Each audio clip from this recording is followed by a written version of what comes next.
शिवसेनेचा आज वर्धापन दिन आहे आणि शिवसेनेचे मंत्री या ठिकाणी येत आहेत। संजय राठोड आपल्यासोबत। राठोडजी, काय भावना आहेत? 58वा वर्धापन दिन आज साजरा केला जातोय। अतिशय आनंद आज होतो आहे। गेल्या अनेक वर्षापासून वंदनीय शिवसेना प्रमुखांनी शिवसेनेचं रोपटं लावलं आणि आज तेव्हापासून सातत्यानं आम्ही शिवसैनिक म्हणून काम करतो आहे आणि आज या ठिकाणी हिंदुत्वाचे विचार आणि वंदनीय बाळासाहेबांचे विचार ऐकून या ठिकाणी आम्हाला शिवसैनिकाला आनंद होतो आहे। ठाकरे गटाकडून अशी टीका केली जाते की वरळीच्या डोममध्ये डोम कावळ्यांचा वर्धापन दिन आहे, नकली शिवसेनेचा आहे। असली शिवसेना ही आहे। आता वंदनीय बाळासाहेबांच्या विचाराने चालणारे आम्ही सर्व शिवसैनिक आहोत आणि अनेक वर्ष शिवसैनिक म्हणून आम्ही काम केलेलं आहे।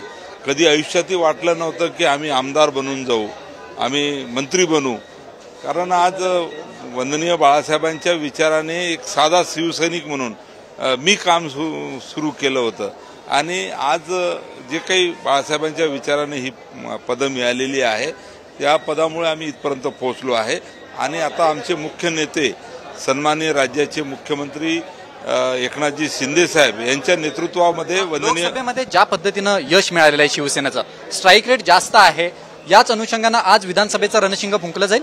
नक्कीच महाराष्ट्रामध्ये एकनाथरावजी शिंदे साहेब यांच्या कामाने जनता खुश आहे। या ठिकाणी आज जर आपण पाहिलं तर मोठ्या प्रमाणात या निवडणुकीमध्ये अपप्रचार केला गेला, वेगवेगळ्या गोष्टी सांगितल्या गेल्या, म्हणून जे काही या ठिकाणी खऱ्या अर्थानं परिस्थिती निर्माण झाली। परंतु परिस्थिती अशीच होती की महाराष्ट्रामध्ये 45 पार असा या ठिकाणी नारा या ठिकाणी जो दिला होता त्यानुसारच परिस्थिती बदलणार। राठोडजी, शेवटचा प्रश्न, नाशिक शिक्षक मतदारसंघाच्या बाबतीत जी नरहरी झिरवळ यांनी भूमिका घेतलेली आहे, या भूमिकेकडे कसं पाहताय? त्यांनी ठाकरे गटाच्या उमेदवाराला पाठिंबा जाहीर केलाय। मुंबईतील आमदार मंगेश कुडाळकर सुद्धा त्या ठिकाणी पोहोचलेले आहेत। शिवसेनेचा 58वा वर्धापन दिन आहे, तुम्ही साजरा करताय, मात्र ठाकरे गटाकडून टीका केली जाते की वरळीच्या डोममध्ये डोम कावळ्यांचा वर्धापन दिन साजरा केला जातोय। आता ज्यांना नेहमीच वाकड्यात बोलायची सवय असते त्यांना कावळेच दिसणार, पण इथे मावळे आहेत आणि ते मावळे एकदम खुद्दारासारखे आलेले आहेत आणि त्याच्यामुळे आपण तिकडचं मेळावा बघाल इकडचं मेळावा बघाल तर निश्चितपणे फरक जाणवेल। ज्या पद्धतीनं महायुतीमध्ये राहून तुमच्या पक्षाचा जो स्ट्राईक रेट आहे लोकसभेच्या बाबतीत हा चांगला आहे, याचा अर्थ महायुतीमध्ये मोठा पक्ष शिवसेनाच म्हणायचं?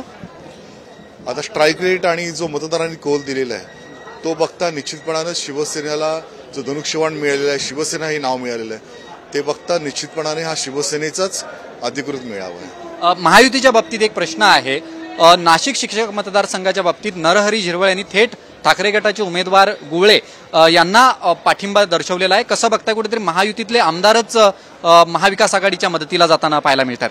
निश्चितच इथे नाशिकमध्ये चांगलं वातावरण आहे आणि आपल्या उमेदवाराचं पारडं सुद्धा चांगल्या प्रकारे जड आहे आणि ह्याच्याबाबतीत जे काही असेल ते वरिष्ठ पातळीवर निर्णय घेतील आणि निश्चितपणानं जे काही गैरसमज असतील किंवा जे काही आमदार त्या ठिकाणी असतील त्यांना समजवण्याचं काम करण्यात आज विधानसभेचं रणशिंग फुंकलं जाईल निश्चितपणे।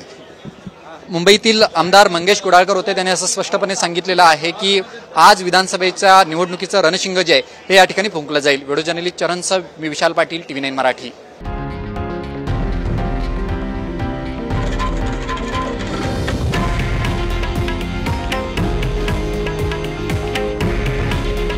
हे आहे देशातील नंबर 1 न्यूज नेटवर्क आणि आपण पाहत आहात TV9 मराठी। काळजी तुमची, हित महाराष्ट्राचं।